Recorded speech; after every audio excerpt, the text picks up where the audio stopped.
Hey everyone! Welcome back to my channel. For today's video guys, nandito tayo sa Barangay Pangil Amadeo East West Road. And we have here a property guys. Ito po ating yung project na along East West Road lang po siya. Ayan o. So accessible siya by trucks, motorcycles, may mga big cars, SUV. Ayan, pag nirecho nyo dito, going to Calax to SLEX is very accessible. Going to Tagaytay is around 15 minutes. Pag diniretso nyo to, merong SM13. Pag diniretso nyo doon, Save More Amadeo and Bayan ng Amadeo. So dito guys, it's 4 PM right now and malamig po yung weather. Ayan. So meron tayong mga available dito guys na 200 square meter, merong mga 400, 700 and 1,000. And meron po tayong 3 properties dito. Meron tayong mga commercial lot which is yung around here. Yung dito, pakita natin yung main entrance natin. So yung ating commercial lots is here. Ayan. So meron tayong available dito na 5 lots na commercial lot. Merong 439 square meter, merong mga 200 square meter, last 5 lots na commercial. So ito yung magiging entrance. Ayan, ayan yung kanyang board. Ayan, soon to rise. Ayan yung magiging entrance natin with clubhouse and swimming pool. Ayan. So kung makikita nyo guys, and undergoing development. Ang ating entrance is around 14 meters. Yung roads is 12 meters, 10 meters po yung mga wide, no? So yung first na classification na ating mga available dito is yung commercial lots, which is 14,000 per square meter. Last 5 lots. Yung isang 400 square meter nandun lang sa may puno dyan. So sa future, dito na kasi yung magiging daanan from Silang going, bubutasin yan hanggang Nasugbu, Batangas. Kasi meron niya hanggang Bailen, Indang, diretso yan hanggang Mendez, hanggang Magallanes, tapos hanggang Nasugbu. So ito yung project ng government which is the East-West Road. Ayan. So yun yung kagandahan niya. So sa future, parang ang mga setup is parang Maple Grove or parang mga Vermosa. So this one will be a subdivision na meron siyang mga lots, no? So meron mga residential lots, yun yung mga 200 square meter. Yun naman yung nandyan sa may nandun lang sa may mga puno doon. So lalakaran natin yan and papakita ko rin yan sa drone shot and aerial shot natin. And yung mga residential lots naman natin, so meron tayong available din, no? Meron mga 7,700 square meter which is yung inner lot, and meron din 8,400 which is yung corner lot. So ito po guys is all free transfer of title. Kasama na po sa price yung pag-transfer title. And yung development, ayan guys.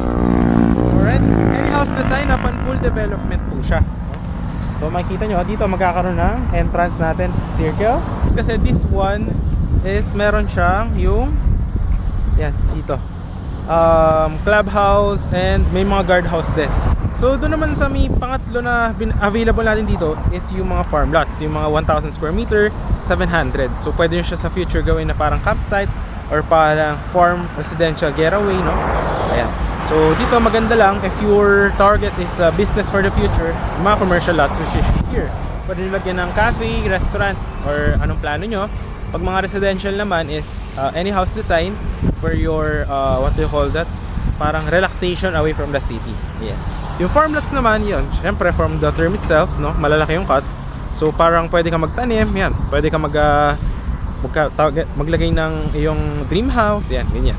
Alright, so dito guys magkakaroon din ng water and electricity. Ayan. So ito guys, undergoing development. Nakita nyo naman, ayan guys. Alright. So yung isang 400 guys nandun banda. Ayan. Tapos yung ating available ng mga 200 nandun banda, kuta natin.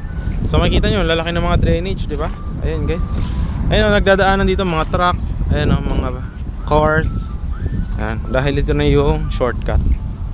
Ayan, laki ng mga concrete roads guys, oh. Ayan. May mga available din tayo dito guys, 200. No? Tuturo ko yung mga available natin na 200, no? Ayan yung isa, yung 439 na sinasabi ko, nandun. Ayan, oh, dyan siya. May stick na actually yan na gagawin na concrete road. Ayan. Ayan, kita nyo. Ayan. Tapos ito pala guys is upon full down payment, yung remaining balance is 3 years to 5 years po siya to pay. Ayan guys, oh. Ito, dito gagawing concrete road. Tignan nyo naman yung laki ng concrete road from there to there. Talagang commercial lot. Tapos ayan na mismo yung highway, di ba? East West Road. So lakaran natin yung mga available na residential lots doon. Tapos at the end of the video, ipapakita ko yung sample na finish natin ng mga project para ma-visualize nyo kung ano yung magiging itsura niya after the pre-siding, no? Alright. So yan, lakaran natin siya.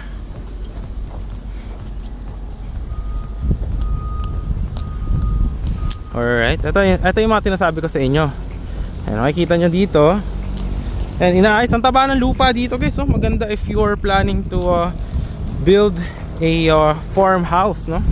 Ito maganda dito guys, oh. Tingnan nyo naman yung gagawin na roundabout. Ayan, oh. Roundabout to, andun yung mga 200 square meter na available na lots. Ayan guys, oh. Ang ganda ng roundabout. Ang laki na magiging concrete roads, oh. Tingnan nyo. Ayan, turo ko yung mga available natin na 200 square meter na commercial lots, no? Alright. Yung mga farm lot tsaka residential lot natin, dito rin magiging daan, no? So kung saan tayo papasok, ayan, dito rin sila papasok. Pero may meron tayong security for the residential, hiwalay dito sa commercial. Kasi syempre, pag naging business area na to, syempre dito privacy for the owners sa residential. Andito yung mga 200 guys na available na commercial lot. Ayan, nandyan. Katabi nitong corner lot, andito. Ayan, tatlo yan magkakatabi, tatlong 200. Actually may stick na yan. Ayan, o. Gandito guys. Ito yung isang 200. Ayan guys, mga ano nyo, mahangin talaga. Maririnig nyo naman dito yung weather ba, mahangin. Lalo pag nagabi nagpapakit. Ito yung isang 200. Yan, dyan lalagyan ng muhon. Yan, hanggang doon. Tapos pa ganon. So mga ano yan, 10 by 20 meters, no, haba yung frontage nya. Yan, tatlo yung magkakatabi, 1, 2, 3. Tapos concrete road dito na 10 meters. From there hanggang doon sa mystic na yan, no? Ang laki nyan guys. Ang laking kalsada niyan with drainage pa. Ayan. So ayan, may available hanggang doon, tatlong 200 square meter. Ayan, nakikita nyo naman yung stick eh. Ito yung pangalawang 200. Ito yung drainage, yan, yung mga ibabaon sa ilalim. Ito yung pangalawang lalagyan ng muhon hanggang doon. Meron stick yan eh. Makita doon, tapos pa ganyan doon. Alright. Tapos turo ko naman sa inyo yung mga residential and yung mga farm lots naman natin, which is yung mga farm lots natin na mga 1,000 square meter. Diyan lang siya, no? So perfect na perfect for investment, mga lalo na sa ibang bansa, mga OFW. Kasi sa future, syempre kung plano mo na tayuan ito ng yung dream house, is napaka-accessible guys. Yan na mismo yung highway, hindi ka na mahirapan na kunin yung mga truck to deliver your gamit sa paggawa ng bakod, ng bahay. Tapos yung weather naman sa Tagaytay is same lang naman dito. You know, mararamdaman nyo naman. Alright. Ayan guys, kita nyo yung concrete road, oh. Laki, oh. Ayan. Yung mga farm lot natin is nandun siya. Pag ganyan guys, tapos kakaliwa, doon yung mga farm lot na 1,000 square meter. Ganito rin yung magiging kalsada guys. Yan, hanggang doon 10 meters. Tapos may mga available din tayo doon ng mga residential lot. Yan. Kaya lang, siguro, kasi masyado itong malaki, papalipad ko na ng drone shot para mas makita nyo din kung gaano siya kalaki yung property and gaano lang siyang ka-accessible from the highway. Diba? So malapit lang.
So hanggang doon guys, doon yung mga farm lot banda. As yung mga ibang residentialist nandyan. Alright. So, yun lang naman yung ating property tour for today, no? And actually this is one of the most advisable property na offer ko kasi ayun na mismo yung kalsada and yung price niya is actually affordable dahil pre-selling pa lang siya and free transfer of title na din siya. And guys, yung roads yung pinaka magugustuhan ko dito dahil 10 meters po yung roads, which is actually malaki po yun, no? Kahit actually 3 sasakyan kasya po yun sa kalsada, diba? Kahit SUV pa yun. And imagine mo ang lalaki ng cuts dito, 200 po yung minimum cut, no? So you are living the, you know, the form or the leisure na malamig yung weather, pero at the same time you are away from the city, away from the crowd, but malapit ka rin sa mga necessity needs like water, electricity, mall, hospital, schools, tapos sa Tagaytay, sa expressway, so very accessible siya. So yun lang naman guys, maraming salamat sa nanonood and I hope na kung nandito ka sa dulo guys na gusto mo, message mo lang ako sa Viber or WhatsApp, no? May available tayo na farm lot, residential and commercial lots. Yun lang guys, maraming salamat sa panonood and I hope to see you and assist you on your dream property. Dito po yan sa Barangay Pangil Amadeo.